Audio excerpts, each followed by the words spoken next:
Hey guys, new video here. Talking about Trickster versus Occultist for Bane for League Starter, and if you want to play the build beyond that. So I started as a Trickster, and the reason I'm making this video is because in my stream, the most common question over the last 2 days from people starting the league, and even people thinking that they want to respec after maybe they didn't choose such a good League Starter, they didn't enjoy it or whatever, is what should I choose? Should I choose a Trickster and go Bane, or should I, if I want to go Bane, should I go Occultist, right? And there are a lot of things to be discussed about both. TLDR, if you don't want to watch the video, they're both really good. Occultist has huge damage and it has very good survivability for mapping and things like that. And then the Trickster has big damage as well and has a little bit more quality of life utility in the early stages of the game, and also some bonuses to cast speed and some like cool new reworked mechanics that have been added this league. So we'll just go right into it. I have chosen Trickster. If you watched my last video, I don't think I need to talk too much about the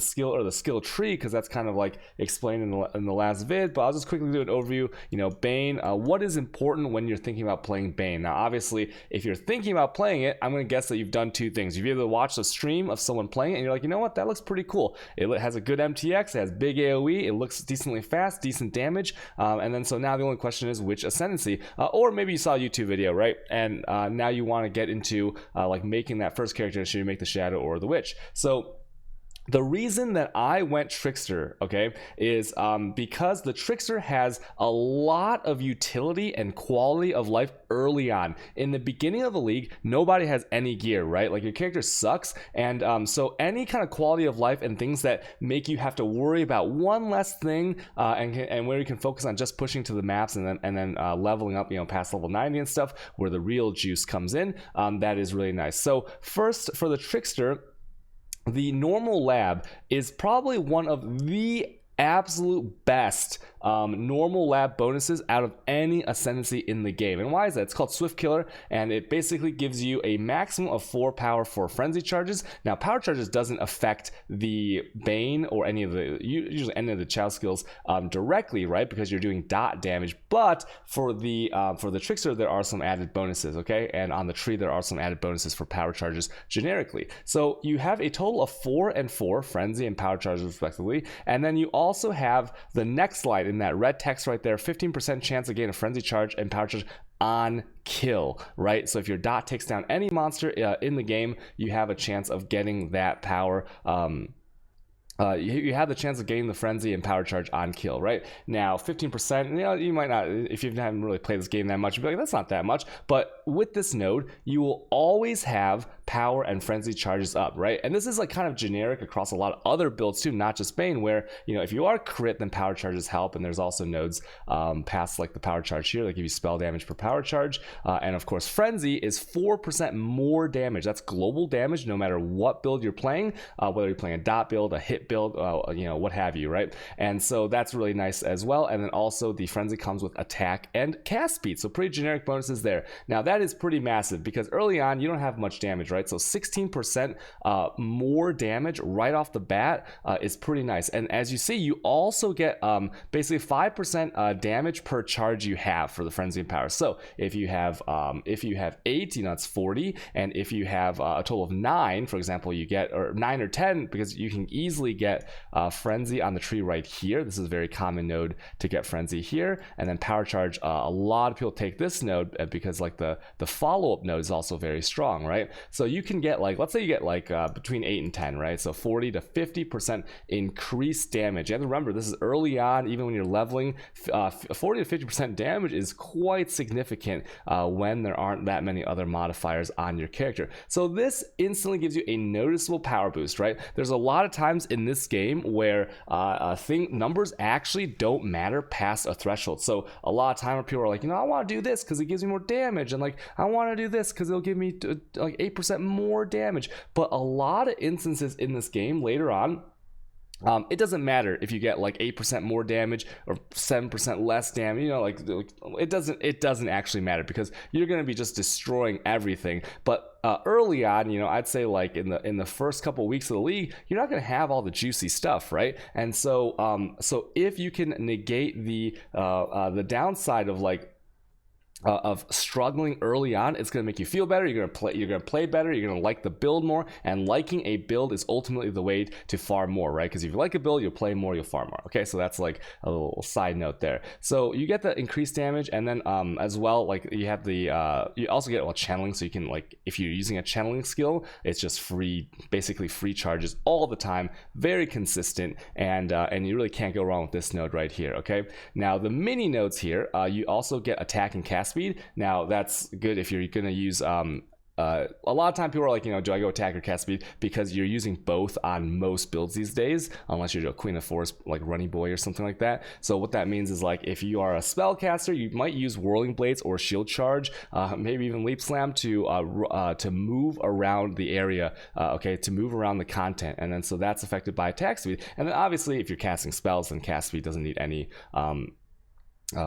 explanation, right? It gets you out of animations faster. So when you mouse over your tooltips, like let's say you, like for now, I think my bane is a 0.33 cast time, right? It used to be like it used to be a little bit under 0.3, but I changed some things on the skill tree. So let's say I'm at like 0.33, right? So I'll get out of animation in that long and keep running after that cast. One thing about like soulrend that is usually paired with bane is that soulrend right now for me has about a 50% increased cast time. So I think my soulrend is about like 0.47 seconds, and you really notice the extra time that your character spends in the animation, and that's kind of dangerous, right? Because if you're locked in animation, you're not moving. It's easier for you to get hit, okay? And it also makes the map, if you're doing mostly maps, feel a lot more sluggish. So attack speed, cast speed, very nice there. You don't care about the duration on the charges because you're always going to have the charges up, right? So after that, what I did is I took the Cruel Lab. I took Patient Reaper. Now Trickster, one of the things in this game that is kind of annoying these days is having to use like a life or a mana flask, right? Nobody wants to do that. If you use a life or a mana flask, you're a noob. People like, consider you a noob, right? There's a lot of me, like you see someone using a life flask, like lol, using life flask in 2020, because the power of the flasks these days, right, with the suffixes, with the prefixes, with the unique flasks, are so crazy, right? The bonuses, the quality of life they provide for one flask is so crazy these days that if you have to use a life flask, oh man, it just feels bad. You get like, you just think of that as like a less multiplier to your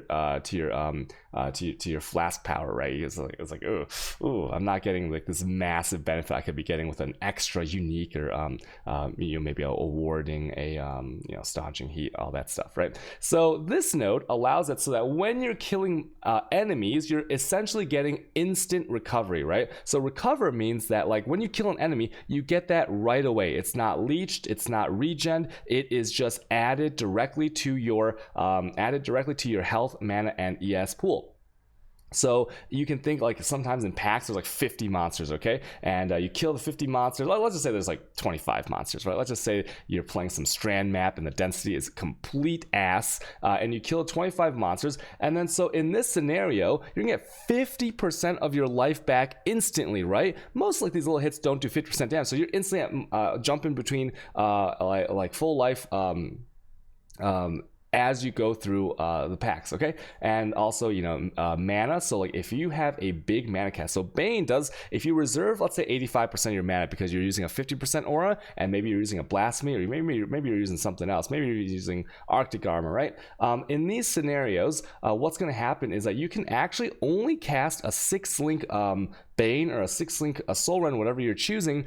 You can only cast like about twice, and because of that, and because your cast speed is so fast, you're gonna run out of mana unless you're killing stuff. So if you're spamming and you get 4% of your maximum mana on kill in that same scenario, if you are reserving 85% of your mana, you only need to kill 4 monsters to get all your mana back for an extra 2 casts. So it cycles on itself. You're just spamming. Your mana is always at full, and this is real good quality of life. Like if you don't have this, sometimes you're gonna notice it. Okay, when you need to cast something, you're not gonna have it on this build, and so that recovery is excellent. Now ES is good if you are going ES build. I've chosen to go life build. I think that a thing to talk about on the Trickster is that the Trickster is kind of more of a life based a life-based character, you absolutely can go ES. You know, you can see my low life Righteous Fire Trickster videos, probably my favorite type of Righteous Fire. The Trickster can go ES, but I believe that like by default it's just more suited for a life-based character because of all the speed and stuff like that, right?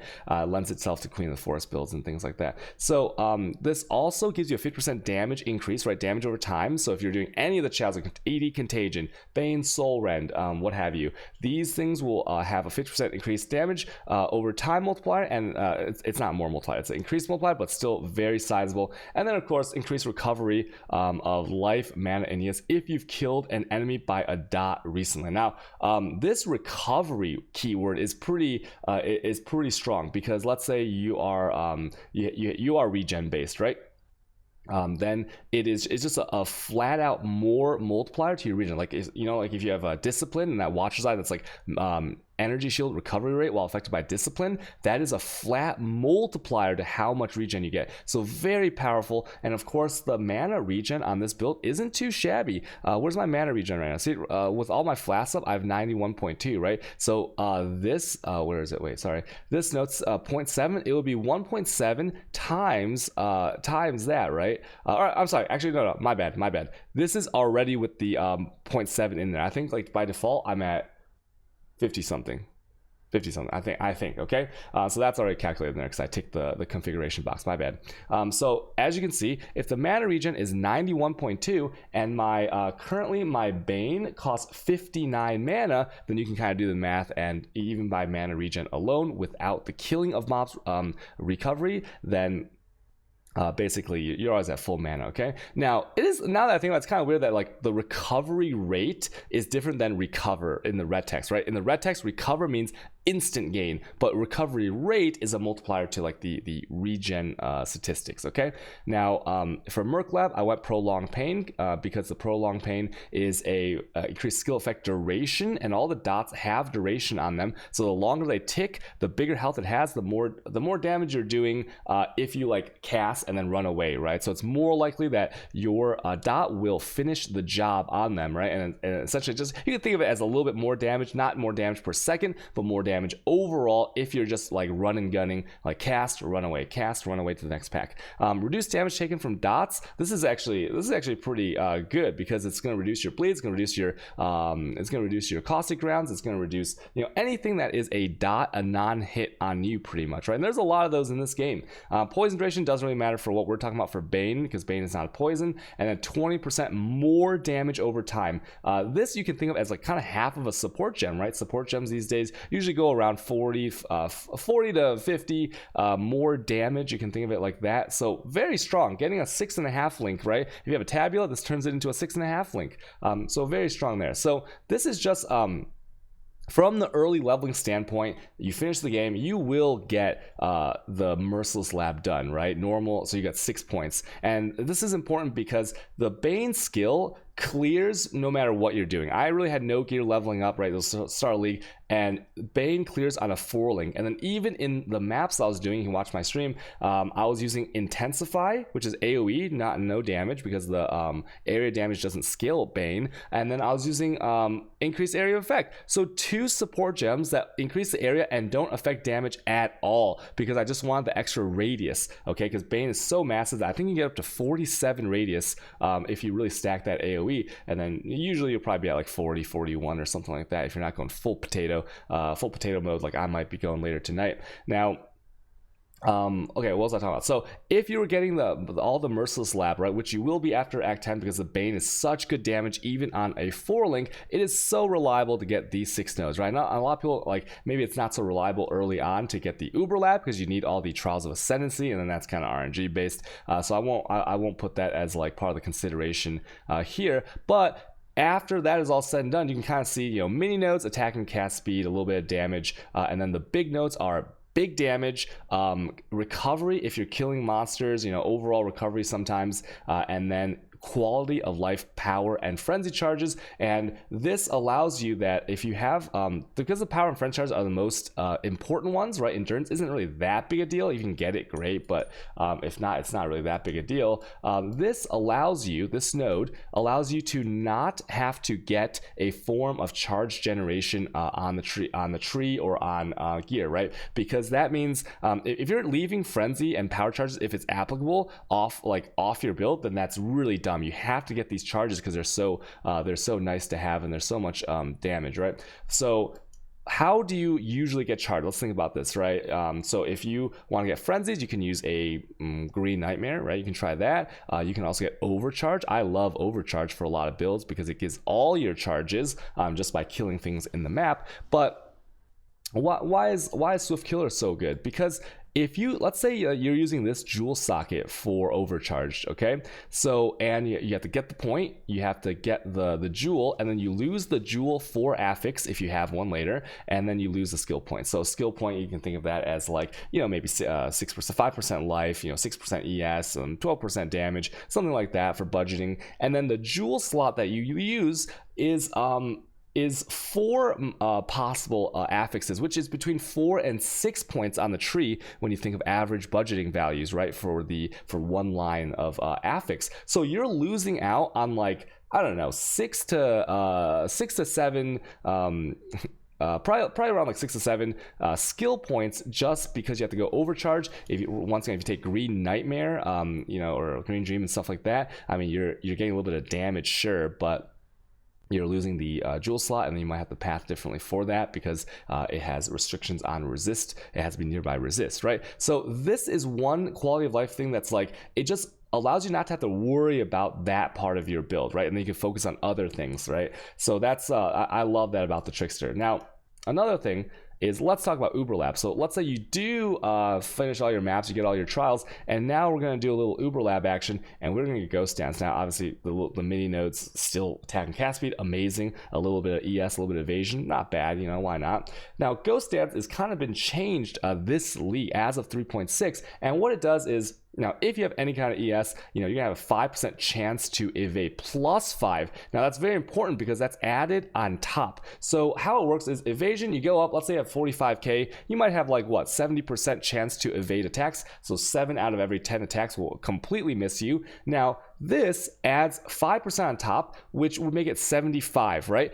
And to get that next 5%, it's a lot of evasion points, right? You're not a Pathfinder, so it's not easy to just cheese your Stib Knight and your Jade Flask, right, of reflexes to get like these massive evasion numbers. So because evasion is a little bit harder to come by, on this ascendancy, it just makes it so that the defensive is so much better, right? So that's the first line. Now, another thing is you have Ghost Shroud. So every second you just gain a defensive layer, right? And it stacks up to 3. When you get hit, 1 is removed, and it keeps stacking, right? And you have 3% reduced damage taken per shroud. So you have, most of the time in maps, you're gonna have three stacks, right? So that's 9% reduced damage taken. That's global damage. It's not like an endurance charge where it's like physical damage, right? So that's very strong. And then what happens is if you get hit, you have ES recovered equal to 5% of your evasion. Now, with 45,000 evasion, that's I think that's 2,500, right? Am I right? I don't even know. I think it's 2,500. So you regen 2,500 ES if you get hit with any of these Ghost Shrouds up. Now, obviously, I don't really have anywhere near that ES because I'm not built that way. I'm going full life, right? Because it's just a bridge build where I bridge my way to Will Stormcall later on another character. But that is so strong, right? And you can think of things that hit you in sequence, like porcupine spikies and things like that. And this will actually save your life. If you have any kind of ES, it will negate a lot of damage, right? And then you have to remember, as you're getting hit, a second later, you're gonna have another one of these charges up. So it's really good. And there's things you can do to go hybrid or like do things that allow you to really take advantage of this. Now, another thing is the movement speed. Now, movement speed, 10% is pretty noticeable, and you get that basically all the time because it's while you have ES, okay? And so Ghost Dance overall just like a really nice utility, a good feeling a good feeling 2-pointer node. Now, another variation I'm talking about Trickster that could be really nice, like let's say you find out that you like you like soulrend more than bane, okay? Because bane is a very fast cast time, but I think it's like pretty good for everything. But you might like soulrend better in very open maps. The soulrend it will probably clear more per cast, right? Because it has projectiles, it has GMP, it spreads out more.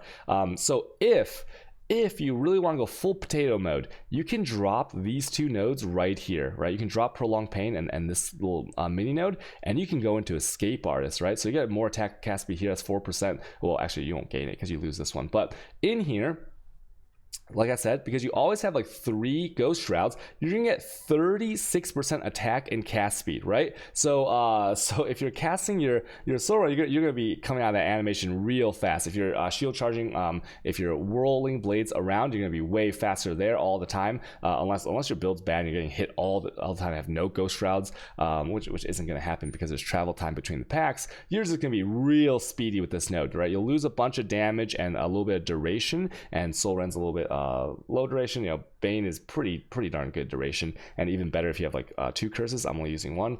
So this node itself is just like a speedy, pretty nice defensive node, because also you get chance to dodge spell hits if you have energy shield, and spell dodge is very hard to come by. You can go like phase acro and stuff like that, but that's kind of out of the way because that's bottom right corner of the tree. So and then also there's like chance to block spells and things on the tree and on gear and stuff, but negating spells is tough in this game. And spells, I believe that like Volatile Dead and stuff like that, those are spells, right? So some of the very dangerous one-shotting abilities you can actually completely dodge, and negating that damage is something 1 out of 5 times can be very nice. Now you also can't be stunned when you have Ghost Shrouds, and this is very important, because if you want to do this full potato speedy boy over here by dropping this, I have noticed many times when I'm casting my Bane and I'll get stunned out of it. I think there's a current bug right now where the Bane animation, the big purple circle, goes off even if you're stunned. So you might cast your Bane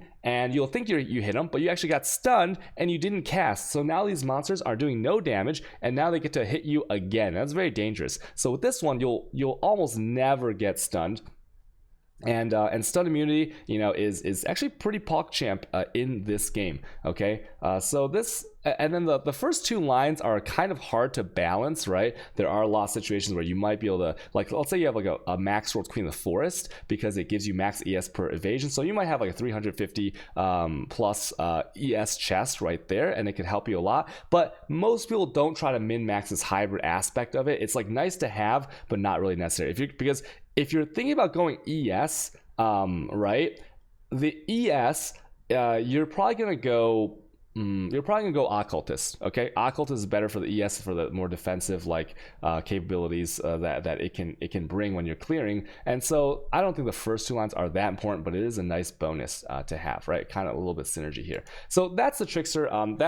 These are kind of the things to think about. You are going to notice that the Trickster, if you look at the cast speed times of Trickster compared to the Occultist, you're getting out of animations way faster. The early game, I'd say starting a new league, anything before level 90, things like that, it's going to be just some big quality of life and damages in the Trickster, all right? And it'll make your gameplay very smooth. Now let's talk about Occultist, right? Because a lot of people are like, I should go Occultist. Occultist is pretty good. I want to try this build. Why is Trickster better? So once again, there's none that's better. There's only things that are suited to your playstyle, right? So what is Occultist suited for? Well, Occultist, I think the biggest node on the tree is right here. Val Bastion, it's on the right side. It's a 4-pointer. You could technically get it after Cruel Lab, but you probably won't because you don't have any ES. So the regen, even if you fast regen, you're regenning like maybe 10% of your EHP, right? So you're probably going to go like Profane Bloom. You might go, Forbidden Power. You might go Void Beacon. You're gonna go left side to start, right? But this is the big node in Occultist. So essentially, you have a free presence of Chayubi, right? You cannot be stunned while you have energy shield. Now I know presence is you can't be stunned, but like, if you don't have ES, you're dead, okay? So if you're going ES character and you don't have ES, you're dead. So it doesn't even matter if you can't be stunned when you don't have ES. Also, if you have, if you are ES, you get a massive 150 maximum ES, which is huge. And then the big thing is 1% ES for each enemy, recent enemy kill, which means enemies killed in the last 4 seconds and up to 30. And you're always going to have that 30% in maps. And with the recovery rates, with the like all this crazy gear in the game, nowadays you can even get easier access to like leech and stuff, which doesn't apply to bane, but like for other builds, like this node will make it so that you are almost immortal in maps, okay, once you get like some decent gear. Now, so I would say that the occult is more backloaded than the trickster. The trickster is more front loaded, like from 0 to 90 you're gonna be feeling the juice, and then 90 plus, then like the occults might overtake it if you get really good gear, if you don't care about speed, that is. So Vile Bastion makes it so the only way you can really die is if you get one shot, okay? That is the only way that you're really dying in maps, once you have like a basic level of gear. And so once you take these 4, your other considerations, you have 4 more points. And a lot of people get excited about this, right? Because this was like this was changed last expansion, where they added some like more multiplier to damage over time. But really, this is kind of like a noob trap, I feel. You don't really need like this damages, and this 2 nodes is actually not really that great, because this is nearby. Now, nearby means a lot of different things depending if where you look on the wiki, right? But because Bane has a very far away cast range, like you can cast at the edge of your screen, and that is not nearby. So when your Bane is killing something at the edge of the screen, those enemies don't have negative Chow's resist, and they don't have the reduced life regen, which the reduced life regen doesn't matter for 99% of the content in the game. And then as far as the non-ailment chows, you're going to get probably either 75 on a staff, you're going to get 38 multiplier on your weapons if you're one-handing. You know, there's a lot of sources of this on items, and on the tree. The tree has so much multiplier that it is a DR, a diminishing return, as you get more of it. It's still very, very good, don't get me wrong, but you have enough of this. You don't need more damage, okay? And then the Withering Presence, it takes too long. If it takes you 15 seconds to kill an enemy where the max stacks will come to play, not that great, okay? So I would say like this is actually a noob trap 4-pointer right here. I wouldn't really go this. Now, Profane Bloom.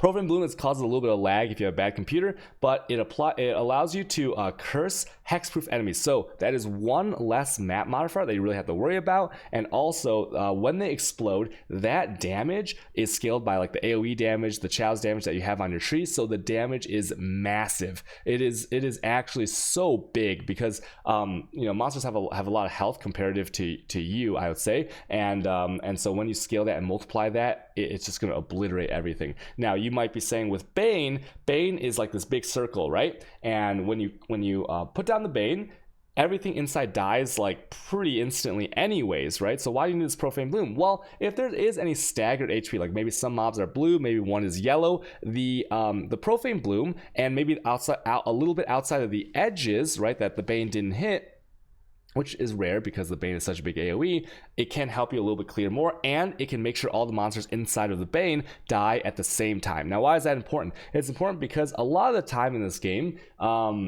you know, you're slowed down by obviously your movement speed, your attack speed, like how fast you can map and stuff like that. But also, you should always be looking at the edges of your screen when you're mapping, looking for that next pack, right? And if you know that you can drop down 1 Bane and everything inside will die for sure, then you don't need to worry about double casting, right? Double casting locks you in place longer. It makes you slower. It's very sluggish, right? So this gives you quality of life in terms of you can cast in that area, then you can move right past because you know everything's going to die, okay? It leads to a lot less double casting and a lot less backtracking, okay? So that's one little thing about that.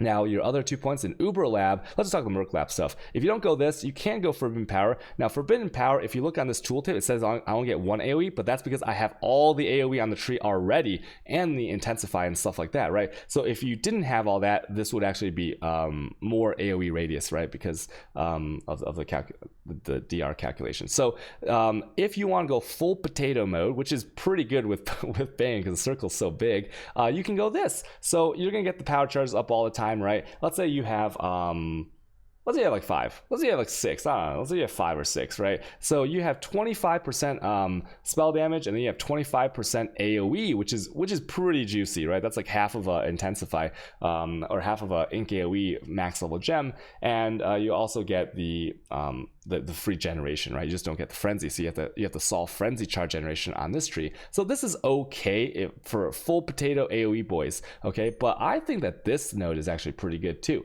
So malediction, additional curse, and also it has 50% increased effect. And because the despair, which is your main curse, is a double whammy. It's a more dot damage and a more damage taken multiplier. It's kind of like efficacy, where it multiplies twice, right? Well, not really twice, but like, you know what I mean. It's better than it actually is. So that's really strong. Killing an enemy, you gain the non-chows damage of the extra chows. That does not matter because you're all for Bane and soulrend, you're all chows damage, so you're not converting anything, right? So that line is actually not really the juicy parts. Now, enemies you curse have malediction. Now, malediction is really strong because every enemy you kill has curses, so you can think of that as once the Bane gets on them, then they take 10% increased damage, right? So obviously they already have like the despair on them, so like 10%, it's not actually 10% more, but let's say you had 0 monster taken modifiers, then that 10% increased take 10% increased damage is not an increased modifier. It's a 10% more modifier, right? Like multiplying everything in parentheses. So that is huge. It's kind of like the intimidate and stuff like that for the attack boys. So very strong. Like it's just crazy. I love it. And also they deal 10% reduced damage, right? So that's you think that like really bad and feeble, but it is something, right? It is something. Whereas like the Trickster gets the reduced damage from all hits, no matter what, with the Ghost Shrouds. This guy basically gets the cursed enemies deal 10% reduced damage. So pretty good there. Okay, big damage node. And another thing to say about this is that apply an additional curse is a very strong affix. If you are looking to get additional curse on gear, you're looking at 2 situations. Either one, you're going to spend a shit ton of money because a +1 curse amulet, like a good one, let's say like imagine a impresence, a purple impresence with a +1 curse, or think about what else can you can get it other ways. It's very expensive, right? Maybe you can craft it on a chest with the veiling of the mods, but I don't know. So it's going to be either expensive, that's situation number 1, or number 2, the item is going to be garbage. So if you're going to use a Deirdre's ring, if you're going to use a windscreen boots, if you're going to use like these items, oh boy, these items are so bad. So you don't want to use the really bad items, right? So getting this additional curse on for free on the ascendancy tree is just out of control. Because let's take a look up here, right? Look at my skill tree. Do you see this? So on this skill tree, I have spent, let's say I didn't take this, right? I have spent 1, 2, 3, 4, 5. I do get some benefit out of increased curse effect, but I've spent 5 points getting an additional curse for my guy, right? It's day 3 of the league. I don't have a curse amulet or anything, so that's 5 points that I could have saved. 5 points I could have saved because you went Occultist, and that 5 points you could have done some big stuff. You could have gone. This, you could have gone nimbleness, you could actually go over here, get another frenzy, you can get jewel socket, blood drinker. There's so many things you can do with 5 extra points on the tree that makes the occultist, this node, really strong, right? So you always have to think about things in like budgeting on the tree. What am I giving up, what am I gaining, and things like that.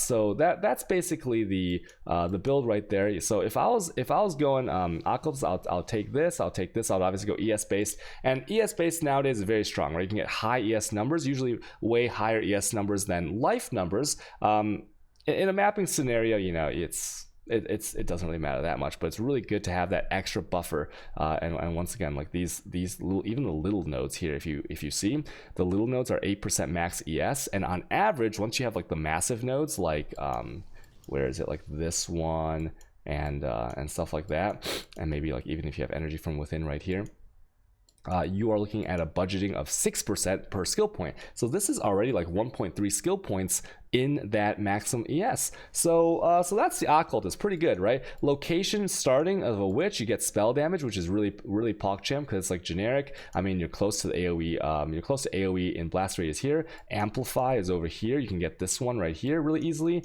You can get the arcane. Where is it? Arcane expanse right here really easily. You can get staff AoE easily. So you're just in a good spot on the tree. It's pretty PogChamp. You know, you have all your ES nodes here. So that's just really nice, right? So this is so let's just go over everything again. Trickster, I would say in the early game, start of the leagues is very reliable, very safe bet. And then later on, if you really want to stick with the build, you want to go some ES action, defensive, you know, really never die in maps. Then with like some cursed utility and some other stuff I discussed, then you can go Occultist, right? Those are the two big benefits you get. You really, in this game, a lot of things, there's no, and once again, there's no which is better. It's like, how do I want to play? What kind of content do I want to do at end game? And which one of the ascendancies look cool for me to like decide on choosing it, right? It's, you shouldn't be paralyzed by the choice between these ascendancies, because I guarantee you, no matter what you want to do, they are both excellent, okay? So you can't go wrong with either one. So I hope that video helps some of you guys in terms of like your decision making. And for the new players that ask this question a lot in my chat, I know there's a lot of information, and maybe some of it won't be, you know, you won't like really understand the little minutia of it, but yeah, just rest assured, pick whichever one looks cooler to you, right? And I hope you guys enjoyed the video. Okay, bye everyone, bye.